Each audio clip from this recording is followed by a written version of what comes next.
Woodcock is a family foundation. We're in New York. I've been the executive director here since late 2015. And prior to that, I was in several other roles at the foundation. Our mission is to work toward a more equitable and sustainable world through strengthening our democracy, advancing educational and economic opportunity, and protecting our environment. And we apply this mission to our whole portfolio. So in addition to our grant making, we've committed to 100% mission alignment of the endowment. And we've really made a lot of progress toward that goal, which I'm excited about. We're at about 90% alignment today. And then beyond that 100% target, we've been working to deepen the impact that we're having. On the private market side, we have a variety of thematic impact investments that I would say have a pretty clear set of impact objectives related to our mission. But the reality is that the majority of our assets are in public markets. And the addition of shareholder engagement to our investor toolkit has definitely increased the impact potential we have on the public equity side. And I think this point around the largest portion of our assets being in public equities is a really important one.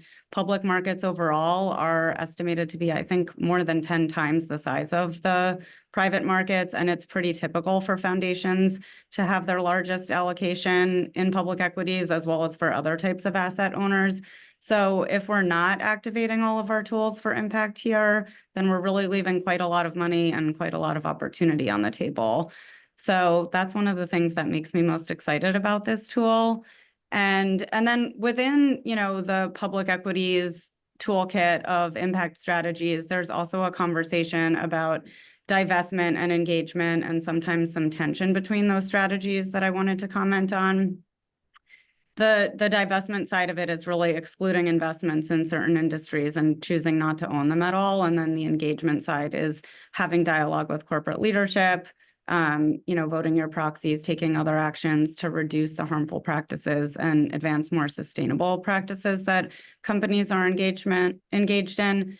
And on the divestment side, it's often more about values than about impact. And it certainly makes sense for values-driven investors to get rid of holdings that contradict their values. But from our experience, the potential for impact really sits with shareholder engagement. I think divestment can, and in some cases has sent important market signals, but it also generally means that you're giving up your seat at the decision-making table. Whereas as a shareholder, you have that opportunity to be in dialogue with corporate leadership, to raise concerns, to put proposals forward for a vote, and to vote on what you do or don't want a company to be doing.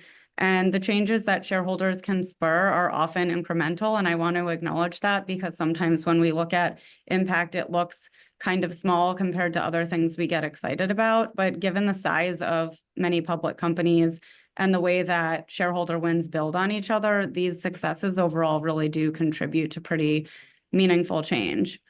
So that's what we're here to talk about today. This is actually all pretty new to Woodcock. I think among the panelists, I'm the most recent entrant to the world of shareholder engagement, but I have tons of enthusiasm for it.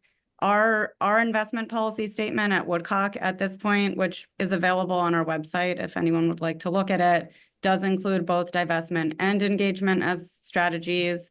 Essentially, we don't want to own companies that are profiting from oil and gas, from private prisons, from civilian weapons, and from a few other areas that feel misaligned for us. But we have an exception where we can choose to hold stock in those companies, specifically for the purpose of engaging as shareholders to try to influence change.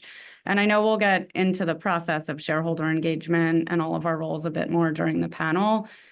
In terms of impact, we've supported efforts already to create more transparency around political spending for certain companies, to improve environmental practices related to farming, agricultural supply chains, pesticide use, also to increase platform accountability and deepen understanding of the risks of using AI and their role in advancing disinformation. So there's really been a broad array of impacts that come out of shareholder engagement work.